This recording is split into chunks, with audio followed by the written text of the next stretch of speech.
अस्सलाम वालेकुम, this is किज़ फ्रॉम डिफेंस एस्टेट। उम्मीद करता हूँ आप सब खैरियत से होंगे।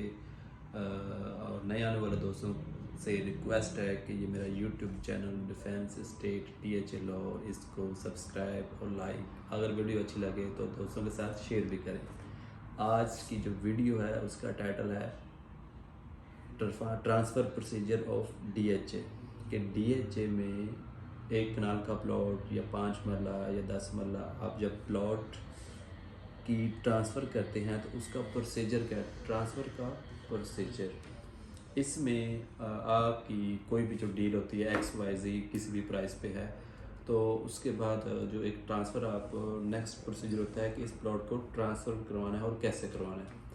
अक्सर क्लाइंट्स को इसके बारे में इंफॉर्मेशन नहीं होती, तो मेरी कोशिश ये होती है कि हर बंदे को इन्फॉर्मेशन हो कि DHA में जो प्रोसीजर है, जो पेपर वर्क है, वो कैसे होता है, वो मैं आपको बता देता हूँ। कोई भी आप प्लॉट बाय करते हैं तो उसके अगेंस्ट आप फर्स्ट 1 लाख रुपए का टोकन दें, उससे ज़्यादा टोकन ना दें। 1 लाख रुपए का टोकन दें, उसके ऊपर उस सेलर से आप साइन करवाएं वेरिफिकेशन फॉर्म, उससे लेटर की कॉपी लें, उसके ID कार्ड की कॉपी लें और वो DHA में सबमिट करें। 2500 रुपये ट्रांसफ़र उसकी वेरिफिकेशन की फ़ी है। वो ओरिजिनल डॉक्यूमेंट आप जब DHA में सबमिट करेंगे तो फॉर एग्जांपल आप आज करते हैं तो 1 वर्किंग डे में वो आपको उस प्लॉट की वेरिफिकेशन दे देते हैं। वेरिफिकेशन लेने के बाद आपका जो भी बयाना है, आप जितनी आपकी डिसाइडेड अमाउंट है कि आप उसको पे करना चाह रहे हैं, वो बिफोर ट्रांसफ़र उसको पे करें। उसके बाद आप उससे साइन लें, NDC फॉर्म और FBR फॉर्म। NDC का फॉर्म लें, उसके साथ लेटर की कॉपी, ID कार्ड की कॉपी और अपनी जो इन्फॉर्मेशन है अबाउट प्लॉट वो उसमें फिल करें। फिल करने के बाद DHA में जो रजिस्टर्ड डीलर है वो उसको सबमिट करेगा अपना रजिस्टर्ड डीलर का कार्ड लगा के और अपनी स्टैंप लगा के। जब उसमें स्टैंप लगा के वो DHA में सबमिट हो जाता है तो उसके बाद DHA एक आपको पेपर देता है जिसके ऊपर लिखा होता है ड्यूज कलेक्शन डेट। उसके अंदर यानी कि वो 2 से 3 हफ्ते या 1.5 से 2 हफ्ते जो पोजेशन प्लॉट है उसका टाइम ज़्यादा होता है, जो नॉन पोजेशन है उसका टाइम कम होता है। तो ड्यूज़ कलेक्शन डेट के बाद जब आप DHA में जाते हैं तो आपको ड्यूज़ मिलते हैं। सेलर के ड्यूज़ होते हैं और ट्रांसफ़र फ़ी परचेज़र की होती है। सेलर अपनी ड्यूज़ जमा करवाता है और परचेज़र अपनी ट्रांसफ़र फ़ीस सबमिट करवाने के बाद वो जो ओरिजिनल होते हैं ट्रांसफ़र फ़ीस और ड्यूज़ वो DHA में सबमिट हो जाता है। और उसके बाद वो सबमिट होने के बाद कॉपीज़ आप अपने पास रख लेते हैं और DHA में सबमिट हो जाते हैं। और उसके बाद DHA उस फाइल को तैयार करने के लिए 2 वर्किंग डे लेता है।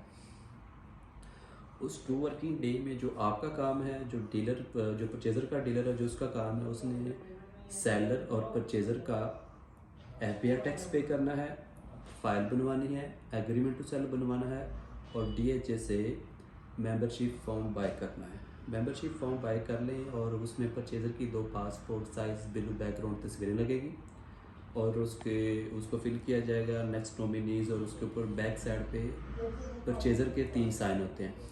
ये चीज़ें अब आपका जो टाइम आ गया ट्रांसफ़र डेट, उसमें सेलर और परचेज़र दोनों DHA में खुद आएंगे।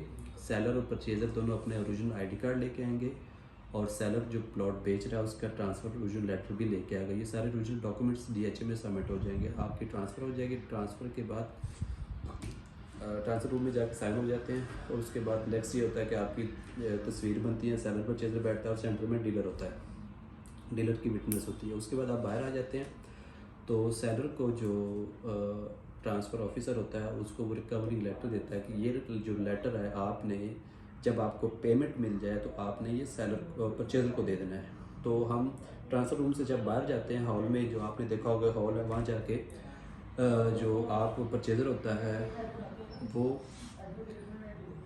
जो PO है वो सेलर के हैंड ओवर करता है और उससे रिकवरिंग लेटर ले लेता है और जो एग्रीमेंट टू सेल वो साइन हो जाते हैं। परचेज़र के पास एग्रीमेंट टू सेल की ओरिजिनल कॉपी आएगी, सेलर के पास कॉपी जाएगी। ये सारा प्रोसीजर सेलर और परचेज़र का यहाँ पर डन हो जाता है। इसके बाद आगे जो प्रोसीजर सिर्फ बाकी रह जाता है वो है परचेज़र के डीलर का। उसमें 2 चीज़ें भी रह जाती हैं। CVT स्टैम्प ड्यूटी जो पंजाब बैंक में जमा होगी वो परचेज़र का जो डीलर है वो उसको पे करेगा और DHA से 50,000 का मेंबरशिप फ़ी होगी जो परचेज़र के नाम की उसी टाइम मिल जाएगी, वो लें आप उसको सबमिट करें। उसके बाद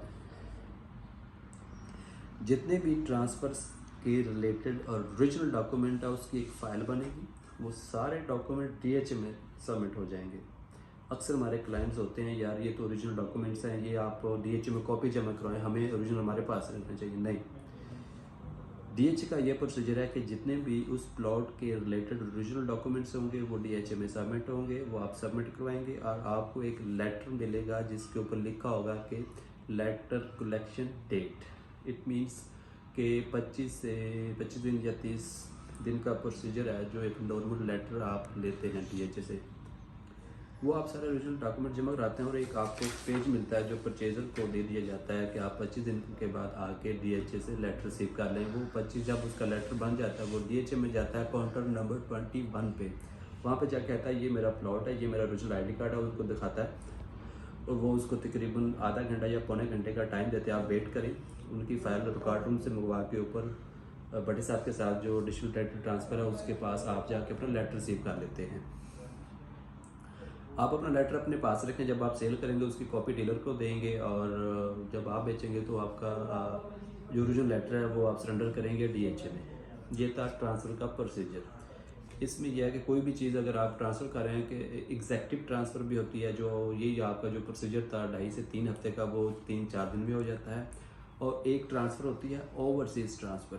ओवरसीज़ ट्रांसफ़र में वो होती है जिसमें सेलर तो इधर होता है पर लेकिन जो परचेज़र है वो आप किसी और कंट्री में होता है। इसमें ये होता है कि जो परचेज़र की बिहाफ पे एक बंदा होगा जो उसकी अंडरटेकिंग देगा, उसकी बिहाफ पे वो यहाँ साइन करेगा एक एफिडेविट के ऊपर और परचेज़र के नाम ट्रांसफ़र हो जाता है, डील ट्रांसफ़र होती है। लेकिन जब जिसके ओवरसीज जिसके नाम ट्रांसफ़र हुई है, जब वो लेटर लेने जाएगा तो सबसे पहले जाके वो अपना थंब, उसके बाद थंब वेरिफिकेशन करवाएगा डीएचए में। उसके बाद वो जितने भी फाइल के ऊपर उसके साइन होंगे वो साइन लेंगे और उसके बाद उसको उसका लेटर हैंड ओवर किया जाएगा। ये तकरीबन प्रोसीजर था जब आप डीएचए लाहौर में या डीएचए के किसी भी ऑफिस में जाके ट्रांसफ़र करवाते हैं या एक प्लॉट परचेज़ करते हैं। और उसके बाद जो आपका ये पेपर वर्क होता है, ये मैंने 1 बाय 1 आपसे शेयर किया है। इसमें कोई किसी किस्म की ना तो इससे कोई और एक्स्ट्रा काम होता है ना इससे कोई कम काम होता है। और ट्रांसफ़र जो होती है वो भी रजिस्टर्ड डीलर ही करवा सकता है, डीएचए में नॉन रजिस्टर्ड डीलर नहीं करवा सकता। तो कोशिश करें जब भी कोई भी किसी के साथ भी आप डील करें तो रजिस्टर्ड डीलर उसे चेक करें कि वो रजिस्टर्ड है या नहीं है, और अगर रजिस्टर्ड है तो उसके आप इजीली आप उसके साथ ट्रांसफ़र कर सकते हैं, प्लॉट्स की डील कर सकते हैं।